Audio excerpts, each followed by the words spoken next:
Bonjour, Christophe Poser, agronome canne à sucre en poste à La Réunion. Je suis fier de participer à ce séminaire franco-brésilien.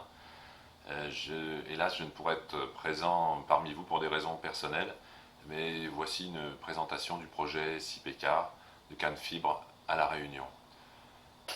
Pour me présenter brièvement, j'ai travaillé à Maurice dans la recherche sur la mécanisation de la canne, puis sur un projet d'installation d'un complexe sucrier pour la partie agricole au Vietnam. Je suis rentré il y a 15 ans au CIRAD.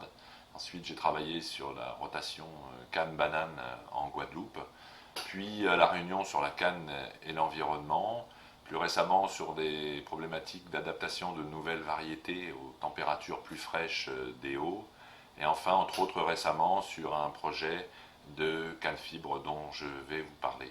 J'espère que mon intervention sera utile dans le cadre de votre table ronde. Le projet CIPECAR, c'est un projet sur les systèmes de production énergétique à base de canne à La Réunion.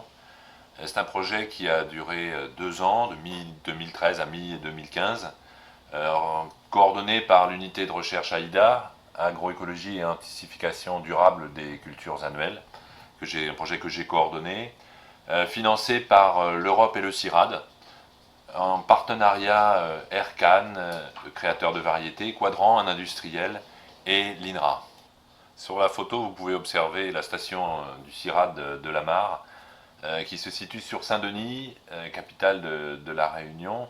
Vous pourrez apprécier la forte pression urbaine qui s'exerce sur le foncier agricole.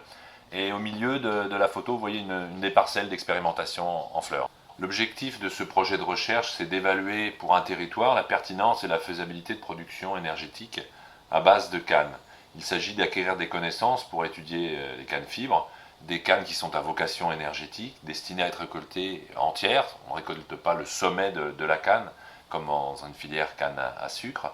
Et à La Réunion, sur des terrains non concurrentiels des filières agricoles actuelles, c'est-à-dire de la canne à sucre et de l'élevage. Il s'agit de répondre à des questions sur le pouvoir énergétique de cette canne, sur les rendements escomptés aux différentes altitudes, sur des durées décalage de cycle, sachant qu'on peut récolter toute l'année. Il s'agit aussi de voir la rentabilité économique, d'en déduire le coût du kilowatt, et de voir quels sont les impacts agroéconomiques et environnementaux. Il s'agit aussi, et c'était important pour CIPECAR, de diffuser les résultats, et ma communication en est un exemple aujourd'hui. Vous savez, l'île de La Réunion est une île volcanique avec un sommet qui culmine à plus de 3000 mètres, ce qui explique l'installation de l'agriculture sur les pourtours. Là, vous avez donc le parcellaire de canne à sucre avec les différentes zones pédoclimatiques et les variétés adaptées, variétés distribuées par Aircan.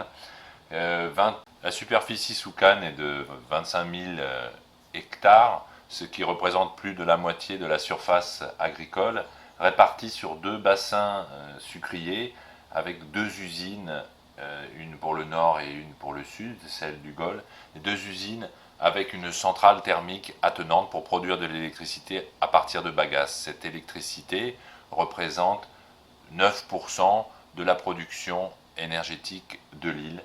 Le projet CIPECAR s'articule autour de 3 actions. Une première approche analytique qui vise à qualifier la qualité de la matière.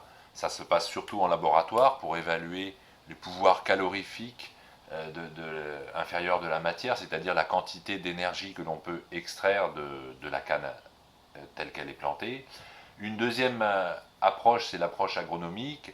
Ce sont des essais au champ avec 20 variétés. Là, vous voyez sur un des 2 sites, le site en altitude à Bérive à 600 mètres, des champs plantés. Donc on a au fur et à mesure du temps extrait des échantillons, analysé, qualifié les poids et représenté une dynamique d'accumulation de biomasse au fur et à mesure du temps. Et on constitue ainsi un modèle qui se base sur l'utilisation des températures et du rayonnement pour obtenir de la matière. Ensuite, une troisième action qui est l'évaluation économique et environnementale. Là, il s'agit de déterminer finalement un prix de revient du kilowatt et les implications environnementales par des bilans carbone et bilans ACV. Je vous propose ici d'observer le dispositif expérimental, un dispositif tout à fait traditionnel, avec 20 variétés répétées 3 fois dans 2 situations pédoclimatiques différentes. Ici, là, c'était sur les champs au niveau de la mer, sur 2 cycles de culture, c'est-à-dire sur le cycle en plantation et en repousse. Et puis comme je n'ai pas pu venir auprès de vous, je vous propose de venir à La Réunion par ces quelques images. Donc vous voyez ici le moment de la plantation sur la parcelle du haut, avec des équipes d'ouvriers qui plantent donc manuellement la canne fibre, une station météo pour enregistrer les données de température et de pluie. Vous voyez ici les échantillonnages de canne, des pesées. Le projet a intégré des étudiants et des techniciens qui ont suivi tout au long des 24 mois les essais.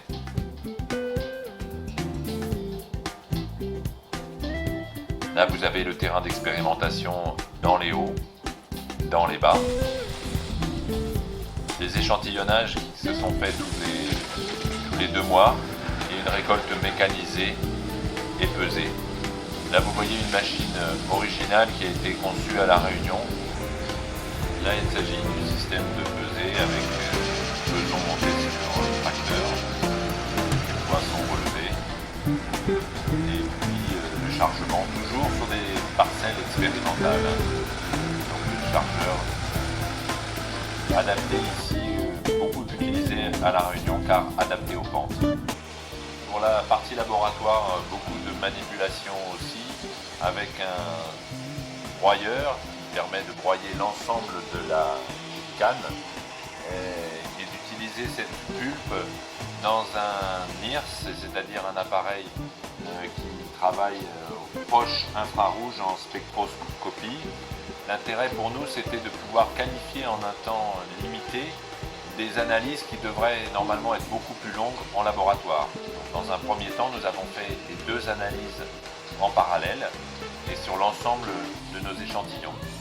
Donc ça, c'est l'analyse traditionnelle pour obtenir la qualité du jus de canne, c'est-à-dire le Brix et le pôle, c'est la quantité de saccharose et de sucre sur l'ensemble des sucres de la canne. Analyse traditionnelle, et en plus nous avons donc fait des analyses sur l'humidité, donc en comparant les poids humides et poids secs, et d'obtenir avec le NIRS des mesures de façon instantanée. Là encore, la participation d'étudiants qui sont venus faire des stages au niveau master ou ingénieur durant les manipulations. Là, il s'agit des appareils traditionnels d'analyse du sucre avec le réfractomètre et le polarimètre pour définir la quantité de sucre et la quantité de saccharose dans ce sucre.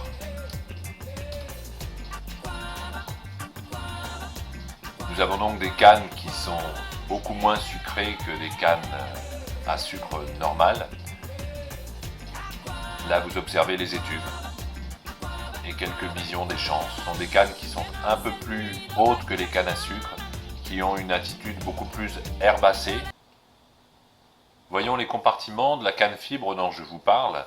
C'est représenté à droite avec 60%, 65% d'eau, le compartiment bleu, 10% de matière sèche soluble, dont le saccharose et du Brix et d'autres sucres, et 25% de fibres. C'est une part beaucoup plus importante si l'on compare au compartiment canne sucre complètement à gauche, qui n'a lui que 15% de fibres, 15% de sucre et 70% d'eau, donc plus d'eau.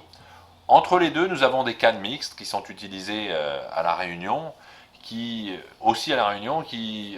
ont elles un peu plus de fibres, donc qui sont autour de 17% comparé à 15%, qui ont toujours autant de sucre, 15%, mais cette fibre se place au détriment de l'eau avec un compartiment uniquement à 68%.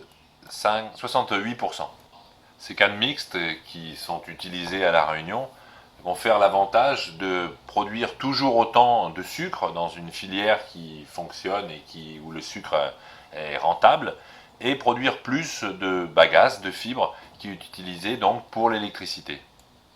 Passons maintenant au résultat. Nous avons pu obtenir donc des classements variétaux en fonction des sites à la récolte, ceci en énergie, en PCI, relativement à la variété la plus performante. On a des écarts de 40%, ce qui n'est pas négligeable.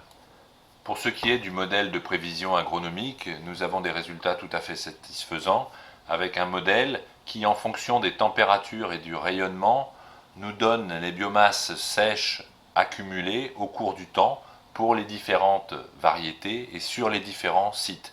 Vous avez les sites qui sont représentés par le rouge et le bleu et les points qui représentent les points mesurés, les poids mesurés et la courbe qui représente le modèle. Le modèle de croissance nous permet de procéder à des simulations. On peut à la fois simuler d'autres années climatiques avec donc des accumulations de biomasse qui diffèrent selon les températures et le rayonnement, je vous le disais, mais aussi à la fois simuler d'autres périodes de plantation, d'autres cycles de culture. C'est donc un outil essentiel pour évaluer la filière. Passons maintenant à l'outil économique. En fait, c'est des analyses qui sont interdépendantes. Pour arriver à l'analyse de rentabilité économique de la filière, on part du cadre du haut, c'est la caractéristique agronomique de la canne et de l'énergie, donc c'est tout ce qui a été fait dans la partie que je vous ai expliqué précédemment. Il y a une partie estimation du gisement qui va dépendre de cette quantité de canne et des productions annuelles, et tout ça est lié aussi au dimensionnement et au fonctionnement de l'outil industriel. D'autres paramètres interagissent comme la qualité de la matière première, c'est-à-dire sa qualité énergétique, son taux d'humidité aussi qui joue énormément, le prix d'achat des matières premières, le rendement de conversion lié à l'industrie, et enfin le prix d'électricité.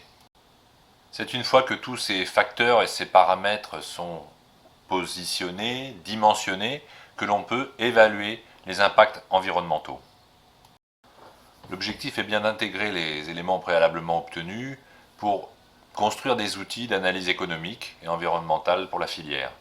Il s'agit d'évaluer les coûts d'investissement et les coûts de production au champ, et aussi de faire une analyse économique de la filière en intégrant les coûts industriels fournis par l'industriel.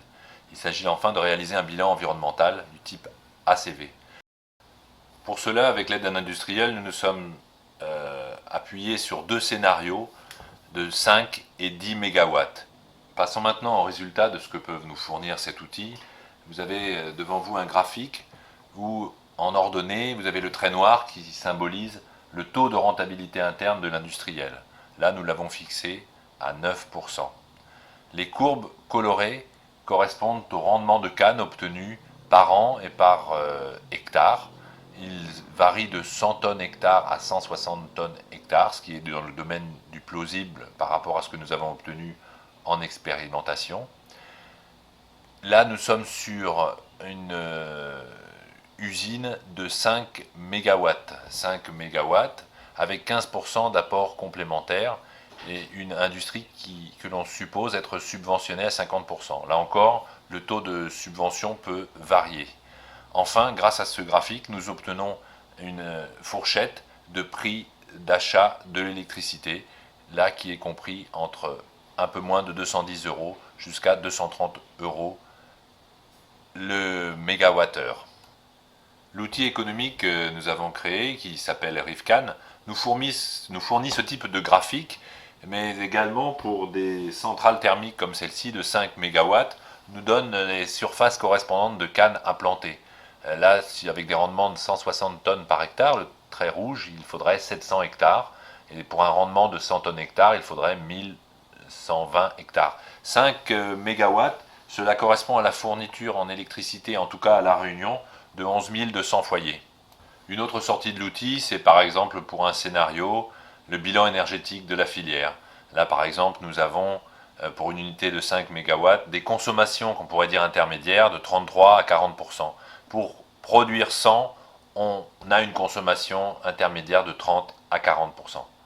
Toujours sur le bilan énergétique et le bilan carbone, un graphique qui sort de l'outil et qui nous permet de comparer nos bilans filières. Ici, une filière en 5 MW en orange ou 10 MW en gris, au mixte énergétique actuellement à La Réunion.